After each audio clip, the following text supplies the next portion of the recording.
کربلا کے بعد کے حالات کیا ہیں؟ کربلا کی جنگ ختم ہوتی ہے حضرت امام حسین کی شہادت پر. جب آپ کا سر مبارک الگ کر دیا گیا تو یہ جنگ ختم ہو گئی.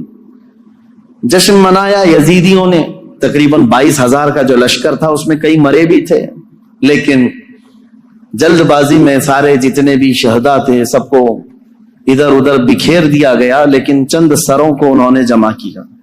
خاص طور پر مولا امام حسین رضی اللہ تعالیٰ عنہ کا سر، کیونکہ دلیل کے طور پر انہیں یہ لے کر کے جانا تھا یزید کے دربار میں کہ دکھایا جائے کہ ہماری جنگ بھی ہوئی اور ہم نے کاٹ بھی دیا ہے، ختم کر دیا ہے. کبھی کبھار انسان حیوانیت کا شکار ہو جاتا ہے اور اتنا گرتا ہے کہ جانور بھی ایسا نہیں کرتے.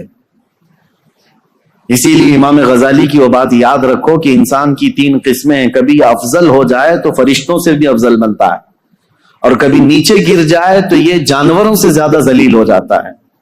جانور اپنی برادریوں میں سے کسی کا ایسا بہشکار یا ایسا قتل نہیں کرتے جیسا انسان انسانیت کا کرتا ہے، انسانوں کے ساتھ کرتا ہے.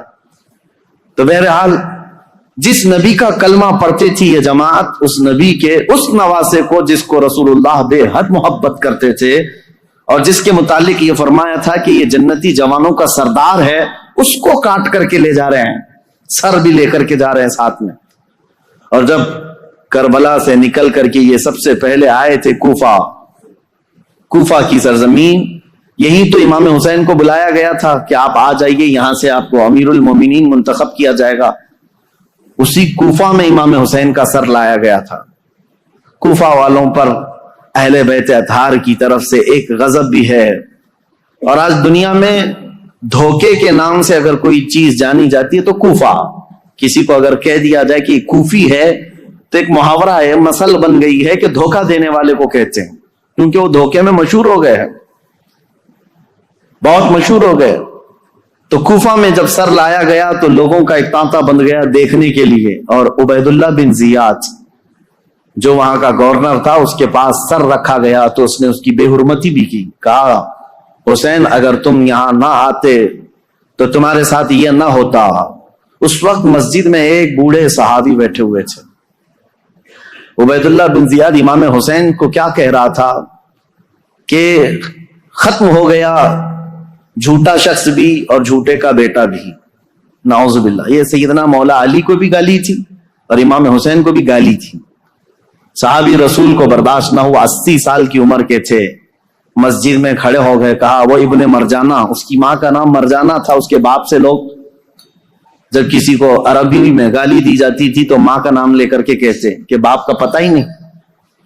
وہ ابن مرجانہ کہ تو جس کے بارے میں کہہ رہا ہے وہ اس روئے زمین میں سب سے اعلیٰ، اس کا باپ سب سے اعلیٰ اور اس کا نانا سب سے اعلیٰ ہے جس حسین کے بارے میں تو کہہ رہا ہے. اور میں گواہی دیتا ہوں کوفہ والوں، یہ عبید اللہ بن زیاد کذاب ہے، دجال ہے اور دجال کا بیٹا ہے، کذاب ابن کذاب ہے.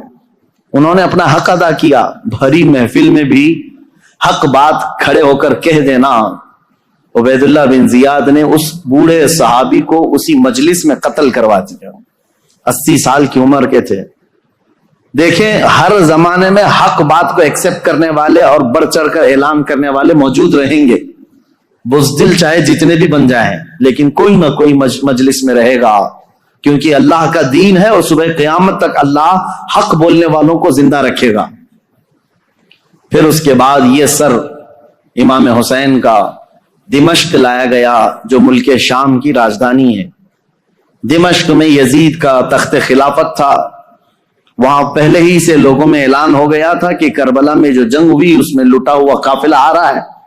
امام حسین کو، ان کے سر کو اور ان کے خاندان کی بیویوں کو اور ان کے بیٹوں کو قیدی بنا کر لایا جا رہا ہے. امام زین العابدین امام حسین کے بیٹے جو بیمار تھے کربلا میں، وہ جنگ میں میدان میں نہیں اترے، بیماری کی عالم میں ویسی رہے، اور وہ بھی چل کر کے دمشق پہنچے.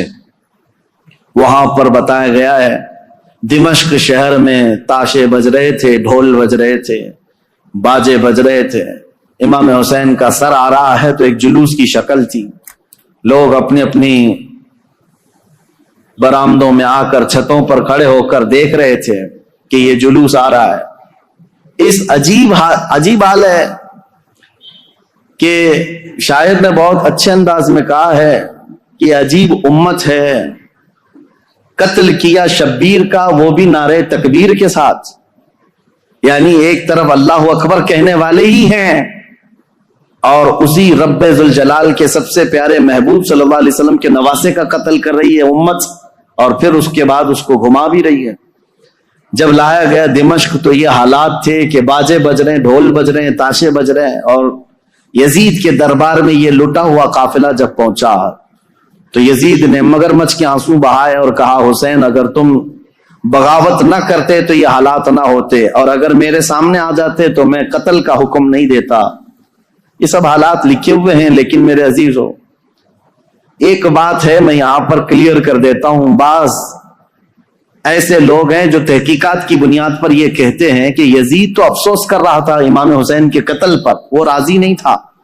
ہم کہتے ہیں یہ قتل ہو جانے کے بعد آنسو بہانا اور راضی نہ ہونے کا ڈھونگ کرنا یہ بات الگ ہے. اگر یزید حقیقت میں راضی نہیں تھا تو امام حسین کے قتل کے سلسلے میں جتنے کوفہ میں گئے تھے ان کو پکڑ کر سزا بھی تو دے سکتا تھا، لیکن سزا کسی کو نہیں دی گئی. اس کا کیا مطلب ہے؟ ایک طرف تم رو کر کے لوگوں کو بتا رہے ہو کہ میں اس سے راضی نہیں تھا. اگر تم راضی نہیں تھے تو عبید اللہ بن زیاد، عمرو بن سعد، شمر، خولی، یہ جن لوگوں نے مولا حسین کے ساتھ ظلم کیا اور ان کے بچوں کو مارا ہے، یزید بھرے دربار میں بلا کر کہتا کہ انہوں نے میری رضا کے خلاف کام کیا ہے، رسول اللہ کے بیٹے کا قتل کیا، لہٰذا ان کا قتل ہوگا. کہیں تاریخ میں نہیں ملتا ہے. تو لہٰذا یہ ڈھونگ رچانا یہ ایسا ہی ہے میرے عزیزو کہ صرف اتنا بیان دے دینا کہ ہمیں کھیت ہے، ہمیں افسوس ہے. یہ تو پولیٹیشین جیسے آج بھی کرتے ہیں سیاسی لوگ. قتل ہو جائے، پورا کا پورا گاؤں جل جائے، اور اس کے بعد تم ایک اسٹیٹمنٹ دے دو کہ ہمیں کھیت ہے، ہمیں افسوس ہے اس بات کا. تو کیا اتنا کہہ دینے سے ساری چیزیں ختم ہو جائیں گی؟ اسی لیے میں نے تقریر کی شروع میں ہی کہا لمحے نے خطا کی صدیوں نے سزا پائی. کبھی ایک لمحہ خطا ہو جاتی ہے اور اس کی سزا قیامت تک قائم رہتی ہے. یہی یزید نے کیا. 3 سالہ دور تھا اس کا، صرف تاریخ میں موجود ہے اس کی حکومت صرف 3 سال چلی، لیکن ان 3 سالوں کے اندر جو اس نے ہولناک یہ حادثہ کیا ہے تو اس کی مذمت اور اس کی وجہ سے اس پر لعنت یہ صدیوں تک جاری رہے گی. امام حسین کا سر مبارک جب آیا وہاں پر تو عجیب حالات تھے. کچھ صحابہ بھی وہاں موجود تھے، انہوں نے یہ روایت بھی بیان کی ہے. دمشق کے دربار میں جب امام حسین کا سر لایا گیا اس وقت سیدہ زینب رضی اللہ تعالیٰ عنہا نے ایک خطبہ دیا تھا وہاں یزید کے دربار میں. پردے میں تھی لیکن انہوں نے حالات بیان کیے تھے. وہ کرب ہے، وہ درد ہے ان کے خطبے میں. انہوں نے جھنجھوڑ رکھا تھا، حتیٰ کہ جو یزیدی دربار میں کھڑے تھے وہ بے اختیار رونے لگ گئے تھے. چاہے جیسا بھی پتھر دل ہو لیکن پگھل گیا تھا. تو یزید نے یہ دیکھا کہ ہمارے یہاں پر حالات خراب نہ ہو جائیں، اس نے یہ سارا نظام بند کروا دیا، لوگوں کو باہر کروا دیا. تو امام حسین کے سر کو بار بار وہ چھڑی لگا کر بات کرتا تھا. اور اس کے بعد تاریخ میں یہ موجود ہے کہ امام حسین رضی اللہ تعالیٰ عنہ کا سر مبارک، اس میں روایات میں اختلاف ہے. بعض نے کہا امام زین العابدین کے ساتھ مدینہ طیبہ لایا گیا، بعض میں شہر اسقلان میں رکھا گیا جو ملک شام کا ایک علاقہ ہے، تہخانے میں رکھا گیا تھا. اور تقریباً 450 سال کے بعد وہاں سے مصر لایا گیا قاہرہ میں. قاہرہ میں آج بھی امام حسین کا سر مبارک دفن ہے. جو وہاں کی تحقیقات ہیں وہ جہاں پر بھی ہے، لیکن ایک بات تو طے ہے، اللہ تبارک و تعالیٰ نے ان کے متعلق فرمایا ہے کہ ان کو مردہ نہ کہو، وہ جہاں ہیں زندہ ہیں، شہید ہیں. اب جب مدینے یہ قافلہ آیا تو بڑا غمگین ماحول تھا پورے مدینے کا. مدینے والوں کو پہلے سے خبر تھی. حضرت ام سلمہ رضی اللہ تعالیٰ عنہ میرے آقا صلی اللہ علیہ وسلم کی ایک زوجہ ہیں، حضور کی بیوی. ایک مرتبہ حضور اکرم صلی اللہ تعالیٰ علیہ وسلم بیٹھے ہوئے تھے، اچانک آپ کی آنکھوں میں آنسو آئے. حضرت ام سلمہ نے پوچھا یا رسول اللہ صلی اللہ علیہ وسلم یہ آنسو کس بات کے؟ کہا کہ مجھے جبرائیل نے آ کر یہ خبر دی ہے کہ میرے اس لخت جگر فاطمہ کے بیٹے کو میری امت شہید کر دے گی، مار ڈالے گی. مجھے اس بات کا قلق ہے، دکھ ہے. اور جبرائیل نے ایک شیشی میں مجھے مٹی لا کر کے دی، وہ اس کربلا کے میدان کی، اور وہ حضرت ام سلمہ کو دے دیا۔ حضور نے کہا کہ یہ شیشی سنبھال کر کے رکھنا، جس دن دیکھنا کہ اس کی مٹی لال ہو گئی تو سمجھ لینا کہ میرا بیٹا شہید ہو گیا۔ تو حضرت ام سلمہ رضی اللہ تعالیٰ عنہ اس وقت موجود تھیں، باحیات تھیں، رسول اللہ صلی اللہ علیہ وسلم کی زوجہ۔ وہ کہتی ہیں کہ وہ شیشی میں نے رکھی تھی، اور جس دن یہ کربلا کا واقعہ پیش آیا اس دن انہوں نے خواب بھی دیکھا حضور صلی اللہ تعالیٰ علیہ وسلم کو، کہ نبی کریم صلی اللہ تعالیٰ علیہ وسلم گرد و غبار جھاڑتے ہوئے اپنے لباس کو جھٹکتے ہوئے تشریف لا رہے ہیں۔ تو حضرت ام سلمہ نے حضور کو خواب میں دیکھ کر پوچھا، یا رسول اللہ صلی اللہ تعالیٰ علیہ وسلم، کون سے لمبے سفر سے آپ تشریف لا رہے ہیں کہ گرد و غبار آپ جھاڑتے ہوئے تشریف لا رہے ہیں؟ میرے آقا صلی اللہ تعالیٰ علیہ وسلم نے فرمایا، اے ام سلمہ، میری امت کے اشقیاء نے میرے بیٹے کو اور میرے خاندان کو کاٹ دیا، قتل کر دیا کربلا کے میدان میں۔ ان کی سب کی لاشیں میں جمع کرتا کرتا سب کو دیکھتا ہوا وہاں سے آ رہا ہوں، کربلا کے میدان سے تھکا ہوا۔ حضرت ام سلمہ کہتی ہیں کہ میں گھبرا گئی، یہ خواب دیکھی تھی رات کو، صبح وہ جلدی اٹھتی ہیں، یہ عاشورہ کا دن تھا، وہ فرماتی ہیں کہ میں جلدی سے جا کر اس شیشی کو یاد کرتی ہوں جو میرے آقا صلی اللہ علیہ وسلم نے مجھے زندگی میں دیا تھا، وہ ویسی ہی سنبھالی رکھی ہوئی تھی۔ جا کر دیکھا تو اس شیشی کے اندر مٹی نہیں، پورا خون جمع تھا۔ حضرت ام سلمہ کہتی ہیں میں نے مدینے والوں کو اسی دن اطلاع دے دی کہ اے اہل مدینہ، رسول اللہ کا بیٹا شہید ہو گیا۔ اس وقت کوئی ٹیلی گرام نہیں تھا اور نہ ہی کوئی ایسی تیز خبریں لانے والا انٹرنیٹ یا موبائل یا فون کا سسٹم تھا، مواصلات تو نہیں تھے۔ خبریں جو آتی تھی کوئی قاصد خبر لے کر کے آتا تب پتا چلتا، وہ بھی خبریں کبھی 8 دن کے بعد 10 دن کے بعد پہنچتی تھی، لیکن مدینے والوں کو اسی دن خبر پہنچ گئی تھی کہ امام حسین کا قتل ہو گیا۔ یہ حضرت ام سلمہ نے خبر دی تھی۔ مدینے والوں نے آ کر کے پوچھا کہ یہ حالات ایسے ہو گئے۔ اس کے بعد پھر اس دن سے لے کر ہر دن مدینے والے انتظار میں رہتے کہ رسول اللہ کا یہ خاندان اہل بیت کب یہ واپس مدینے آئیں گے۔ تو ملک شام سے وہ لوگ واپس جب مدینے آ رہے تھے تو پورا مدینہ باہر نکل گیا تھا، پورا مدینہ باہر نکل گیا تھا، اور وہاں پر جو بچی ہوئی عورتیں تھیں، سیدہ زینب اور امام حسین شہید کربلا کی 2 بیویاں جو بیوہ ہو گئیں، اور امام زین العابدین اور امام حسن کے 2 بیٹے، چھوٹا سا ایک قافلہ واپس مدینے آ رہا تھا۔ تو مدینے والے کہتے ہیں جیسے ہی وہ قافلہ مدینے کے اندر آیا تو لوگوں کی ایسی چیخیں بلند ہو گئیں، لوگ دیکھتے رہ گئے، کیونکہ رسول اللہ کے گھر کے کچھ افراد مدینے میں ابھی بھی موجود تھے۔ حضرت بی بی سغرا اور امام حسین کی اور ایک بیوی یہاں پر موجود تھی۔ سب انتظار کرتے رہ گئے، اور جیسے ہی یہ لٹا ہوا قافلہ آیا تو مدینے والے کہتے ہیں ایک وہ دن تھا جب رسول پاک صلی اللہ تعالیٰ علیہ وسلم کی وفات ہوئی، اس دن مدینہ سب سے زیادہ رویا تھا، اور دوسرا یہ دن تھا جب امام حسین کا قافلہ، لٹا ہوا قافلہ مدینے میں داخل ہوا تھا تو مدینہ سب سے زیادہ رویا تھا۔ امام زین العابدین بیمار سجاد جیسے ہی مدینے میں داخل ہوئے سیدھے روضہ رسول پر حاضر ہوئے، اپنے اس قافلے کو لے کر روضہ رسول پر حاضر ہوئے۔ لوگ دھاڑے مار مار کر روتے تھے۔ امام زین العابدین کربلا کی پوری داستان رسول اللہ کو سنا رہے تھے، کھڑے ہو کر کہہ رہے تھے یا اللہ کے رسول، نبی محترم، نبی محتشم، آپ کے اس لاڈلے نواسے کو جو آپ کے کندھوں پر بیٹھ کر سواری کرتا تھا، آپ کا وہ لاڈلا نواسا جو آپ سجدے میں جائیں تو پیٹھ پر سوار ہو جاتا تھا، اس لاڈلے نواسے کو اشقیاء کی جماعت نے بغیر پانی دیے، بغیر کھانا دیے ذبح کر دیا۔ یا اللہ کے رسول، ہم نے اپنی آنکھوں سے دیکھا ہے آپ کے اہل بیت اطہار میں سے 6 ماہ کے علی اصغر کو بھی انہوں نے تیروں سے چھلنی کر دیا۔ آپ کے گھر کے ہر جوان بچے کو گھوڑوں پر سے دوڑا کر کے ان کی لاشوں کی بے حرمتی کر دی۔ جب امام زین العابدین رو رو کر کے یہ بیان کرتے تو مدینہ، جتنے لوگ تھے مدینے کے وہاں موجود، سب چیخیں بلند ہو گئی۔ کئی لوگ تو وہاں غش کھا کر گر گئے تھے اس غم کی داستان پر۔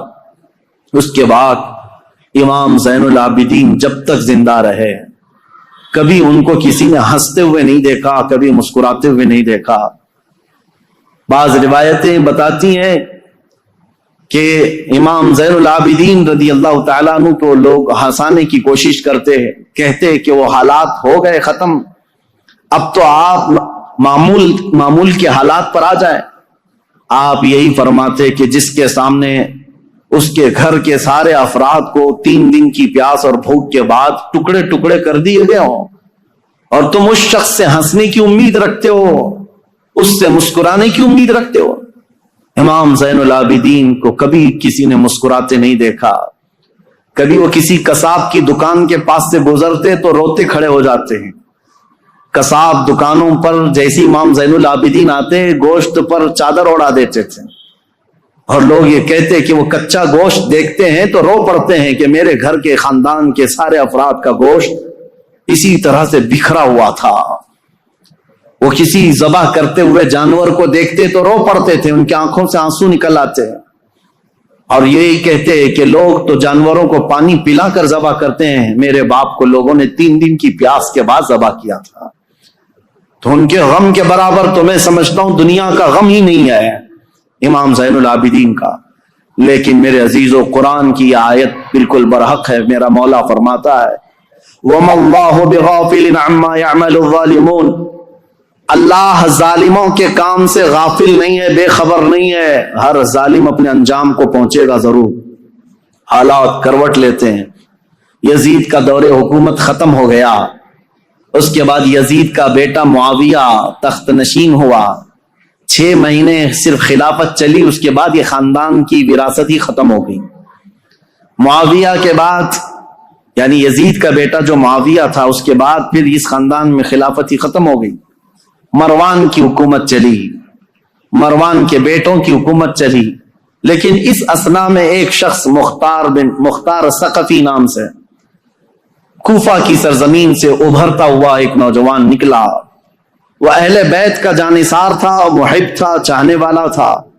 وہ کوفہ کی ساری طاقت و قوت کو اس نے جمع کر لیا، اور اسی دن سے اس نے طے کیا کہ رسول اللہ کے خاندان کے ساتھ جو ہوا ہے میں اس کا بدلہ لے کر کے رہوں گا، میں کفارہ ادا کروں گا۔ تھا تو کوفہ کا رہنے والا، اور اس نے اپنی پوری مجتمع طاقت کو لے کر وہاں کی سارے لوگوں کو جمع کر لیا۔ اس کے بعد پھر ایک ایک بعد دیگرے لوگوں کو ڈھونڈنا شروع کیا، اور جو تاریخ ہے میرے عزیزو، اس نے پیچھا کیا سب سے پہلے اس شمر کا جس نے امام حسین کی گردن الگ کی تھی۔ اور ایک لمبا واقعہ ہے، میں مختصراً یہ بتاتا ہوں۔ وہ شمر چھپتا چھپاتا کوفہ چھوڑ دیا، جا کر کے ایک کھیتی میں رہنے لگا، اور اس کے بعد پھر وہاں سے بھی چھپ کر کے کسی کسان کے ساتھ رہتا تھا۔ لیکن مختار ثقفی نے قسم کھا لی تھی کہ ہر اس شخص کو میں قتل کروں گا جو کوفہ سے نکل کر کربلا کے میدان میں امام حسین کے مقابل میں گیا تھا، اور جتنے گئے ہوئے تھے ان کو چن چن کر کے وہ قتل کرتا گیا، مارتا گیا۔ اور اس کے بعد پھر شمر مل گیا، اس کو اس نے اتنی بری طرح سے قتل کیا کہ اس کے ٹکڑے بکھیر دیے، اور اس کے بعد کتوں کو کے سامنے اس کے ٹکڑوں کو ڈال دیا جو امام حسین کا قاتل تھا۔ پھر خولی بن یزید تھا ایک شخص، اور ایک شخص تھا جو امام حسین کے جسم اقدس پر پیر رکھ کر کے ان کو گرایا تھا، وہ تو پہلے ہی مر گیا۔ تو مختار ثقفی نے کہا کسی بھی کوفی کو مرنے کا بھی حق نہیں ہے بغیر سزا لیے ہوئے۔ اس نے اس کی قبر کھدوا دی، اور اس کے بعد اس کی لاش کو جلوا دیا، کہا یہ عبرت ہے لوگوں کے لیے۔ اور اس کے بعد عبید اللہ بن زیاد جو گورنر تھا، اس کی جنگ ہو گئی ابراہیم ایک اور گورنر بصرہ کے گورنر کے ساتھ، اور وہ حاوی ہو گیا، عبید اللہ بن زیاد کی فوج ماری گئی۔ پھر عبید اللہ بن زیاد گرفتار ہو کر کے آیا تو مختار ثقفی گیا اور کہا کہ یہ شخص میرے حوالے کرو۔ یہی ہے پورے کربلا کی داستان کا اصل مجرم، کوفہ کا گورنر بن کر کے آیا، امام مسلم کو قتل کیا، ہانی بن عروہ کو قتل کیا، اور اسی نے بھیجا تھا کربلا میں۔ پھر عبید اللہ بن زیاد کو اس نے گرفتار کر کے چوراہے پر کھڑا کیا، اور اس کے بعد اس کے ساتھ بھی وہی حشر ہوا میرے عزیزوں جس کو بیان نہیں کیا جا سکتا۔ کہ وہ موت مانگتا تھا لیکن کوئی اس کو وہاں پر مکمل قتل کرنا بھی نہیں چاہتا تھا، اور مختار ثقفی اس کی انگلی کاٹتا اور اس کے بعد کہتا کہ درد کیسا لگتا ہے، کبھی اس کا کان کاٹتا اور کہتا درد کیسا لگتا ہے، تو نے رسول اللہ کے چھوٹے چھوٹے بچوں کو قتل کیا، آج تیری انگلی کٹنے پر تو گوارا نہیں کر پاتا، برداشت نہیں کر پاتا۔ اس حسین ابن علی نے کیسے گوارا کیا ہوگا جب 6 مہینے کے بچے کی گردن میں تم نے تیر ڈال دیا تھا۔ کئی دنوں کی اس مشقت کے بعد عبید اللہ بن زیاد کو بھی قتل کر دیا گیا، ختم ہو گیا، اور جتنے گئے ہوئے تھے عمرو بن سعد سب مارے گئے، ایک بھی نہیں بچا، یہاں تک کہ یہ سلسلہ تقریباً 3 یا 4 سال تک چلا۔ مختار ثقفی کو جتنے لوگوں کی لسٹ تھی اس نے ایک بندے کو بھی نہیں چھوڑا۔